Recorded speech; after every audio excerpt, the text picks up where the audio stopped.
Hello everyone, linear academy से आज हम न्यू टॉपिक की स्टार्ट करेंगे जो है सिमिलैरिटी मैथ्स 2 का स्टैंडर्ड 10th का। तो सबसे पहले हम सिमिलैरिटी समझने से पहले सिमिलैरिटी के बारे में समझेंगे। सिमिलैरिटी होता क्या है, what is the similarity, anyone know about the similarity? क्या होता है सिमिलैरिटी का मतलब, what is the similarity? Similarity दो और कॉन्ग्रुएंसी, ये दो अलग अलग वर्ड है। आज हम डिफरेंस देखेंगे, what is the difference between similarity and what is the difference between congruency. Congruency is different part, similarity is different part, and equality is different part. All three parts are different. So this topic the name is similarity. So similarity जो हम पढ़ने वाले हैं इस triangles के related पढ़ने वाले हैं। तो सिमिलैरिटी का कंसेप्ट समझना पड़ेगा पहले, what is the similarity. Example solve करने से पहले एग्जांपल के बारे में समझना पड़ेगा, टॉपिक के बारे में समझना पड़ेगा, टॉपिक के कंसेप्ट को समझना पड़ेगा। तो यहाँ जो वर्ड है सिमिलैरिटी, ये जो दिया है वर्ड, और इसी के बाजू में अगर मैं एक और एक वर्ड लिखूंगा कॉन्ग्रुएंसी, क्या लिखूंगा? बोथ आर सेम, यस और नो? है सेम? कितने लोग बोल सकते हैं ये सेम है? Is it same? है सेम? सेम है तो क्यों है, नहीं है तो क्या नहीं है, रीजन, दोनों का रीजन चाहिए मुझे। इज इट सेम और not? Fast.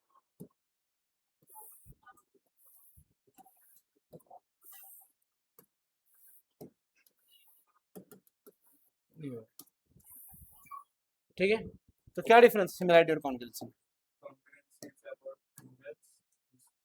Only angles, and similarity is about ratio. अब एग्जांपल देता है, गौर से सुनेंगे। सिमिलैरिटी कॉन्ग्रुएंसी में क्या डिफरेंस है? अगर मैंने मान लो कोई ट्राइंगल की बात कर रहा हूँ, ट्राइंगल्स के अंदर टोटल कितने साइड्स होते हैं? 3 साइड्स होते हैं। ट्राइंगल के अंदर कितने एंगल्स होते हैं टोटल? 3 एंगल्स होते हैं। अभी 3 साइड्स 3 एंगल्स है। अभी तीनों साइड्स और तीनों एंगल अगर इक्वल है विदाउट एनी डिस्टर्बेंस, अगर साइड्स भी इक्वल है और एंगल्स भी इक्वल है, मान लो आपका एग्जांपल देता हूँ अपने हैंड का।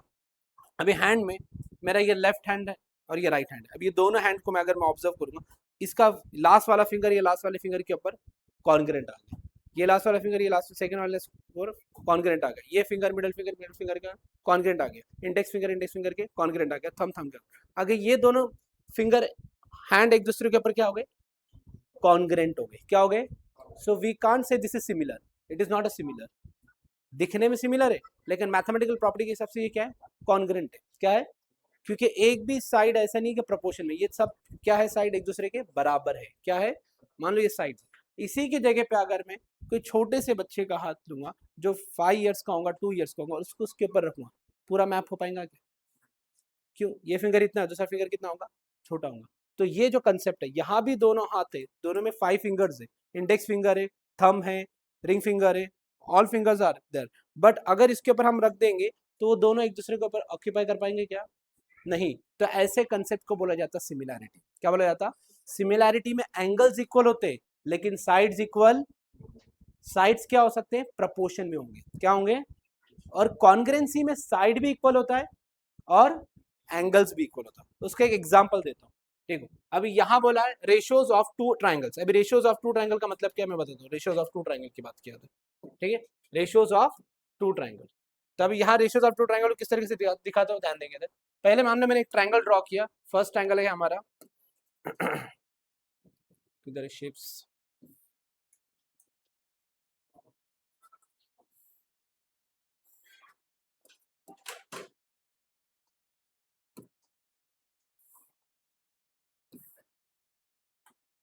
इसके अंदर इससे बनाएंगे। ठीक है, मान लो एक ट्राइंगल बनाया मैंने, this is the triangle 1, first triangle, this triangle name is ABC. And second triangle मैंने बनाया, this triangle is P Q R. क्या है? P Q R. अब ये दोनों ट्राइंगल के अंदर अगर मैं एबीसी की बात करूंगा तो एबी का जो साइड है, ये वाला साइड, ओके, मान लो ये साइड है 4 सेंटीमीटर, कितना है? और ये साइड सेंटीमीटर है 2 सेंटीमीटर, ये साइड है 6 सेंटीमीटर और ये साइड है 3 सेंटीमीटर। ध्यान दो, साइड डिफरेंट है। ये साइड है 10 सेंटीमीटर और ये साइड है 5 सेंटीमीटर। सबके रेशियोज देखो, क्या देखो? सबके रेशियोज। अभी ये जितने भी मैंने साइड्स बताए, ये 4 है, ये कितना है? 2। ये बेस साइड 6 है, या बेस साइड कितना है? या दूसरा साइड है 10, थर्ड साइड, और यह है 5। कितना है? सॉरी 5 है। अंडरस्टूड? अभी यहाँ जो एंगल है ट्राइंगल एबीसी ट्राइंगल पीक्यू, दिखने में दोनों ट्राइंगल है, दिखने में दोनों में थ्री साइड्स है, अगर दोनों को अगर हम देखें तीनों में तीन ही कॉर्नर है, ऐसा है कि इसमें 4 कॉर्नर है? नहीं है। एंगल्स इसमें इक्वल है, यहाँ एंगल मान लो अगर है, मान लो जो भी एंगल होगा 20 डिग्री, तो यहाँ भी कितना है 20 डिग्री। ओके, एग्जाम्पल दे, ठीक है। यहाँ दूसरा एंगल है, ये दूसरा एंगल ये इसके इक्वल है, ये एंगल इसके इक्वल है, अंडरस्टूड। तो तीनों एंगल एक दूसरे के इक्वल है, लेकिन साइड्स की बात करूंगा, अब ये साइड ए बी है, क्या है साइड ए बी, और इसके अपॉन में मिलूंगा side P Q. A B का लेंथ कितना है 4, पी क्यू का लेंथ कितना है, कितना आएगा आंसर 2/1। उसी तरह नेक्स्ट रेशियो लूंगा मैं, बी सी, बोलो अपॉन में क्या आएगा Q R, what is the length of B C 6, Q R कितना आ जाएगा 2/1। What is the A C upon P R, कितना है रेशियो बताओ मुझे 10/5, इट्स हाउ मच। तो इसके तीनों रेशियो क्या आ गए, सेम आ गए। क्या आ गए रेशियो, एंगल इक्वल है लेकिन साइड्स के रेशियो क्या हो गए, साइड्स इक्वल है, साइड्स का प्रोपोर्शन इक्वल है। क्या इक्वल है, प्रोपोर्शन का मतलब होता है आफ्टर डिवाइडिंग, क्या होता, बिफोर डिवाइडिंग देख रहे तो हमको ऐसा लगता है साइड्स तो अलग है, ये 4 है ये 2 है, इक्वल तो नहीं हो सकता, या 10 है या 5 है, ये इक्वल तो नहीं, तो ये इक्वल नहीं है साइड्स, साइड्स प्रोपोर्शन में इक्वल है, लेंथ में इक्वल है, अंडरस्टूड, समझ में आ गया। तो सिमिलैरिटी के अंदर जो साइड्स होते हैं, ये A B, it is not equal to P Q, ये wrong method, it is not equal, A B का लेंथ पी क्यू के बराबर नहीं है, मेरी बात समझ रही, ए बी का लेंथ पी क्यू के इक्वल, अगर मैं ऑब्जर्व करूंगा तो ए बी का लेंथ कितना था इधर 4, इधर कितना था 2, लेकिन मैं ऐसा बोल सकता कि A B upon P Q, A B upon P Q is equal to B C upon Q R, ये बोल सकता हूँ। क्यों, अभी यहां मैंने इक्वालिटी नहीं बताया, यहाँ मैंने प्रोपोर्शन बताया, क्या बताया, यानी ए बी को अगर पी क्यू से डिवाइड करूंगा तो will get the answer 2/1, and B C को क्यू आर से डिवाइड करेंगे तो विल गेट द आंसर 2/1। तो इस कंसेप्ट में अगर कोई ट्रायंगल होगा तो वो ट्रायंगल क्या कहलाएगा, सिमिलर ट्रायंगल, क्या कहलाएगा, नहीं तो क्या कहलाएगा कॉन्ग्रुएंट ट्रायंगल। अगर मान लो मैं दूसरा एग्जांपल देता हूँ, ये एक ट्रायंगल है, ये ट्रायंगल है एबीसी, और इसी के बाजू में दूसरा और एक ट्रायंगल बना दिया, ये ट्रायंगल है पी क्यू आर। ओके, यहाँ भी लेंथ है 3, यहाँ भी लेंथ है 3, यहाँ भी लेंथ है 4, यहाँ भी लेंथ है 4, यहाँ है लेंथ 5, यहाँ लेंथ है 5, तीनों के लेंथ सेम है, तो ये सिमिलैरिटी होगा क्या, ये कॉन्ग्रुएंसी होगा, क्या होगा, this triangles are congruent to each other, क्या है, सिमिलर है एक दूसरे के। सिमिलर के लिए क्या होना चाहिए, यहाँ एंगल इक्वल है, यहाँ भी एंगल इक्वल है, यहाँ साइड्स इक्वल है, यहाँ साइड्स इक्वल, साइड्स का प्रोपोर्शन इक्वल है, क्या इक्वल है।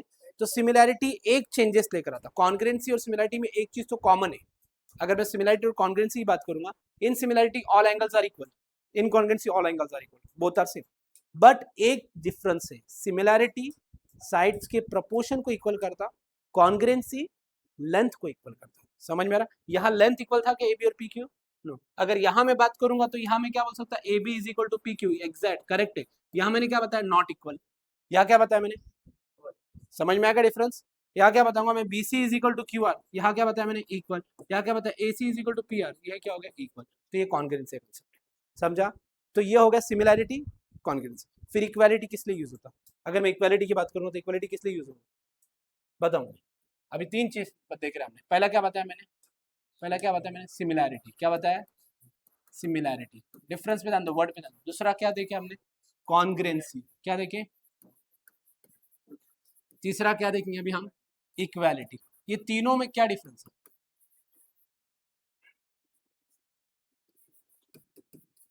है, इक्वालिटी, 2 मिनट,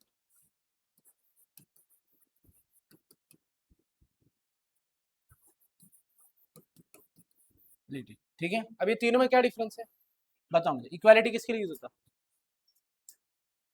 बोलो, इक्वालिटी का सिंबल क्या है, बोलो, इक्वल, कॉन्ग्रुएंसी का सिंबल क्या है, और सिमिलैरिटी का सिंबल क्या है, तीनों सेम चीज के लिए वर्क करते हैं। हमने फर्स्ट टू 10th कौन सा सिंबल देखे थे, फर्स्ट टू 10th मैथ्स में इक्वालिटी, कौन सा देखे, 9th स्टैंडर्ड में है तो कौन सा सिंबल देखे, जैसा 10th में आप करोगे तो कौन सा सिंबल देख रहा है, तो तीनों सिंबल में कुछ ना कुछ डिफरेंस है, करके तो सिंबल अलग है, समझ में आ गया। तो क्या डिफरेंस है, कौन बताएंगे इसका डिफरेंस क्या है, इक्वालिटी कॉन्ग्रुएंसी सिमिलैरिटी, अभी थोड़ा बता दिया था, बताओ क्या डिफरेंस है। इक्वालिटी जो करता है वो वैल्यूज को इक्वल बताता है, किसको इक्वल बताता है, नंबर्स को इक्वल बताता है, किसको इक्वल बताता है, समझ में आ गया, किसको इक्वल बताता है, वैल्यूज और नंबर्स को इक्वल। ये इक्वालिटी जो देगा डायग्राम को नहीं देगा, नंबर्स को इक्वल करेगा, क्या इक्वल करेगा, 5 + 2 = 7. It shows the numbers are equal. Number कभी कॉन्ग्रेंट नहीं होते, नंबर इक्वल होते. क्या होते? कॉन्ग्रेंसी वर्ड बना जब डायग्राम मैथ्स के अंदर इन्वॉल्व हो गया. क्या इन्वॉल्व हो गया? क्या इन्वॉल्व हो गया? जैसा ट्राइंगल इन्वॉल्व हो गया, स्क्वायर इन्वॉल्व हो गया, ट्रेपिज्म इन्वॉल्व हो गया, रेक्टेंगल इन्वॉल्व हो गया. एक रेक्टेंगल दूसरे रेक्टेंगल के बराबर है, वह इक्वल नहीं बोल सकता, क्योंकि वो रेक्टेंगल नंबर नहीं है, रेक्टेंगल एक फिगर है. समझ में आ गया? तो जब नंबर्स की बात होगी, किसकी बात होगी? किसकी बात होगी ना? एंगल्स की बात होगी. लेकिन एंगल्स में एंगल के डिग्री की बात होगी. किसकी बात होगी? किसकी बात होगी? डिग्री नंबर्स में रहता ना, 30 डिग्री, 40 डिग्री, 60 डिग्री, 70 डिग्री. तब क्या यूज करेंगे हम? Equal to. जब हम डायग्राम की बात करेंगे, किसकी बात करेंगे? और डायग्राम को अगर हमको बताना है तब हम कौन सा यूज करेंगे? कॉन्ग्रुएंसी. क्या यूज करेंगे? तो डायग्राम को हम ऐसे नहीं बोल सकते diagrams are equal to each other, both the diagrams are equal. Numbers के लिए इक्वालिटी का यूज किया गया मैथ्स. किसके लिए यूज किया गया? नंबर्स. अगर एक एंगल का एंगल 30 डिग्री है, दूसरे एंगल का 30 डिग्री, तो 30-30 इक्वालिटी में यूज होगा, क्योंकि मैं नंबर्स की बात कर रहा हूँ. मैं नंबर्स को हटा दे रहा हूँ, मैं बोल रहा कि एंगल ABC, समझ में आ गया? Congruent to angle PQR. अभी मैं एंगल्स की बात कर रहा हूँ, उसके वैल्यू की बात नहीं कर रहा हूँ. एंगल्स लेटर की बात कर रहा हूँ, उसकी साइज की बात कर रहा हूँ, उसके मेजरमेंट की बात कर रहा हूँ, इसकी बात कर रहा हूँ. इसके अंदर क्या मेजरमेंट है उसकी बात नहीं कर रहा. डिफरेंस समझ में आई मेरे पास? तो ये वाला कॉर्नर एंगल ABC अगर मैं ऐसे लिखूंगा, और ये वाला corner PQR, this two are equal to each other in the figure. समझ में आ गया? Not in the value. अगर यही एंगल को बोलूंगा दोनों का एंगल बराबर है, तब क्या यूज करूंगा? समझा? जब मैं नंबर्स पे आ जाऊंगा, किस पे आ जाऊंगा? समझ में आ गया? तो यहाँ जो होता है ये कॉन्ग्रुएंसी यूज होता है जब फिगर्स को हम एक्सप्लेन करते हैं. किसको एक्सप्लेन करते हैं? अब ये फिगर्स क्या होंगे? एक दूसरे के बराबर. जैसे मैंने हाथ का एग्जांपल दिया, दोनों हाथ एक दूसरे के ऊपर कॉन्ग्रुएंट है, नॉट सिमिलर. समझ में आ गया? तो ये finger it's not a number. ये फिंगर नंबर है क्या? ये क्या है? शेप है. ये शेप के बराबर हो गया, तो कॉन्ग्रुएंसी. समझा? और यहाँ सिमिलैरिटी पे जब हम आएंगे, सिमिलैरिटी की बात करेंगे. ये कॉन्ग्रुएंसी था, ये इक्वालिटी था. अभी हम सिमिलैरिटी की बात करें तो सिमिलैरिटी में एक छोटा ट्रायंगल होगा तो एक ट्रायंगल क्या हो जाएगा? बड़ा. तो ये ट्रायंगल इसके अंदर होल्ड हो सकता, क्योंकि एंगल्स बराबर है. क्या बराबर है? अगर एंगल्स इक्वल नहीं रहेंगे तो सिमिलैरिटी के लिए दो कंडीशन जरूरी है. कितनी कंडीशन जरूरी है बताओ मुझे? Angle should be equal. क्या बताया मैंने? एंगल शुड बी क्या होना चाहिए? Should be equal. And side should be proportion. क्या बोला मैंने? Side should be in proportion. This is the very important. Should be in proportion. Proportion का मतलब क्या? Proportion का मतलब क्या होता है? वैल्यू आफ्टर डिवाइड करे बाद क्या होता है? A/B. जैसा 1/2 1/2 1/2 डिवाइड करा 3/2 3/2 3/2. ये डिवाइड से पहले इक्वल रहेगा, ये डिवाइड के बाद इक्वल होगा. तो इसमें क्या होगा? What is the difference between this? इसमें क्या होगा? कॉन्ग्रुएंसी में क्या हो सकता है? बताओ मुझे. कॉन्ग्रुएंसी में बोलो. Angles are also equal. हाँ, angles are also equal. Angles are equal and sides are equal. Sides are equal. This is the very important concept. So we have studied three different symbols. First is what? Equality. Second is what? And third is what? And all the symbols have a different concepts. Don't combine all the symbols together. Is it clear? So first topic in the geometry, we have discussed about which type of symbol? Similarity. And similarity के अंदर हम diagrams के बारे में जब बात करेंगे तो साइड्स की किसकी बात करेंगे? तो साइड्स अगर प्रोपोर्शन में है तो वो सिमिलर होगा. अगर एंगल अनइक्वल है और साइड्स प्रोपोर्शन में तभी भी सिमिलर नहीं होगा. ये दोनों कंडीशन वेरीफाई होना चाहिए. समझ में आ गया? फर्स्ट ये कंडीशन और सेकेंड ये condition. This two should be verified. Clear है? I hope you understand. Okay, so note it down, copy down fast.